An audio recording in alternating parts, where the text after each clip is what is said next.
Hello everyone! Tatlong saging na overripe po ang ating kailangan at atin lang po itong imamash. Kaya naman, this is Bella ang inyong kusinera ng Idolmo's Kitchen. Kung bago ka sa channel na to, syempre, welcome na welcome ka. At kung dati ka naman, welcome back. Kaya naman, don't forget to subscribe, like and share, at pakihit mo na rin ang notification bell. Isama mo na yung all para lagi kang updated sa mga bagong upload.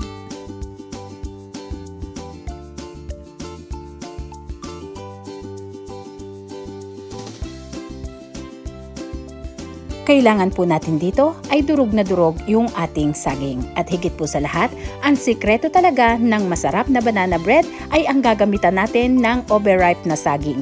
Yung ganito po na medyo mangitim-ngitim na talaga po yung balat niya. Kailangan po ay maging ganito ang consistency ng ating banana. Ngayon naman po ay yung second step natin, meron ako ditong kalahating cup na butter or isang stick na butter. Room temperature po ito para mas madali nating maihalo ang ibang ingredients. Gumamit lang po tayo ng wire whisk. Samahan naman po natin ng 3/4 cup na dark brown sugar. Lagyan lang po natin ng pakonti-konti or mga 3 beses po natin ilagay yung 3/4 cup na dark brown sugar. Ihalo lang po natin dito sa ating butter.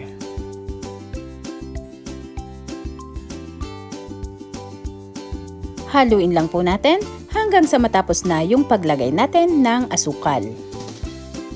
Mas maganda pong gamitin ang brown sugar kapag gagawa tayo ng banana bread.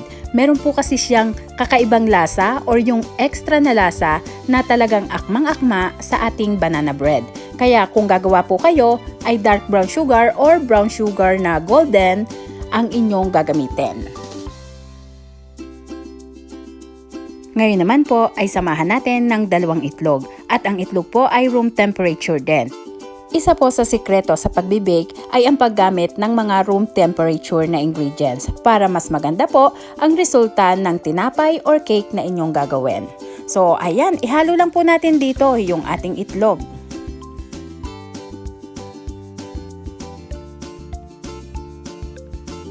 At kapag na-mix na po natin mabuti, ay isusunod naman po natin yung ating mashed na banana. Ihahalo po natin dito. Again, huwag po natin bibiglain yung paglagay. At least mga 3 times or paunti-unti habang hinahalo para mas maganda po ang pagkakamix nitong ating mga ingredients.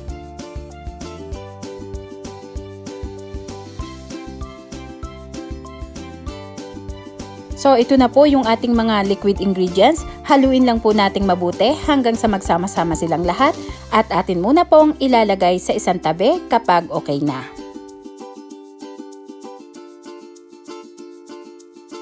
Ngayon naman po ay yung ating mga dry ingredients. Pagsama-samahin po natin ang lahat ng dry ingredients, syempre may harina, baking soda at lalagyan din po natin ng baking powder. Syempre, kapag nagbe-bake tayo ay laging may kasamang asin. Konting-konting asin lang po, pinch of salt or at least mga 1/8 teaspoon, pwede na po iyon. At atin lang pong pagsama-samahin.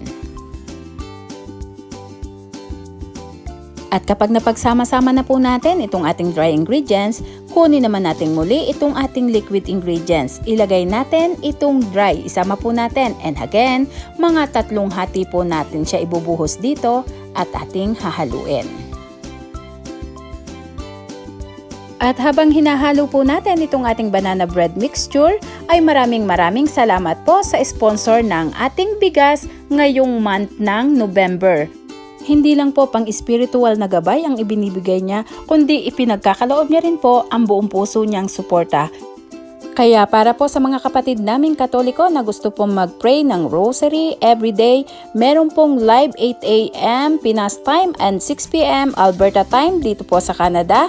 I-follow nyo lang po si Father Jack Diaz. Meron din po siyang online mass at hindi lang po yon, nagbibigay rin po siya ng mga idea kung paano ba mamuhay dito sa Canada. Kaya follow lang po natin si Father Jack Diaz at marami po tayong matututunan bilang isang Kristiyano. Maraming salamat pong muli, Father. Lalong-lalo na po sa walang sawa mong paggabay at pagpapaalala sa akin. Napaka-bless ko po kasi nandyan ka. Maraming salamat po. At kapag ganito po ay okay na ito, so ito naman pong ating baking pan or yung ating loaf pan ay lagyan natin ng butter or margarine. Pwede rin po kayong gumamit ng lard. Ang size po na pwede nating gamitin ay 8x4 or 9x5. Saktong-sakto lang po itong ating recipe sa ganong size.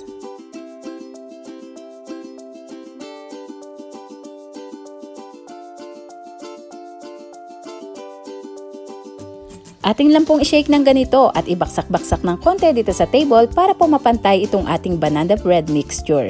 Ngayon naman po ay atin na siyang lulutuin sa kawali lang. Hindi po tayo gagamit ng oven.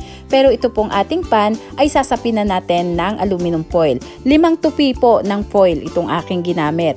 At gagawa po tayo ng 2 ganito. So ayan, 2 doble po na tigli-5 layer ng aluminum foil. Isa po ito sa technique para hindi masunog ang ilalim ng banana bread. So ipatong lang po natin dito itong ating loaf pan na may laman na banana bread mixture, takpan, at ang ating pong apoy ay nasa medium heat. Kung baga 1 to 8 po plus high yung inyong kalan, nandun lang po siya sa number 4 at lulutuin lang po natin ng 65 minutes or 1 oras at 5 minuto. So ayan, hintay-hintayin lang po natin at kung napapansin nyo ay umuumbok-umbok po siya habang tumatagal or umaalsa siya. So ayan, at ngayon naman po ay atin nang i-check kapag nagganyan na po yung kulay niya. I-check po natin kung luto na.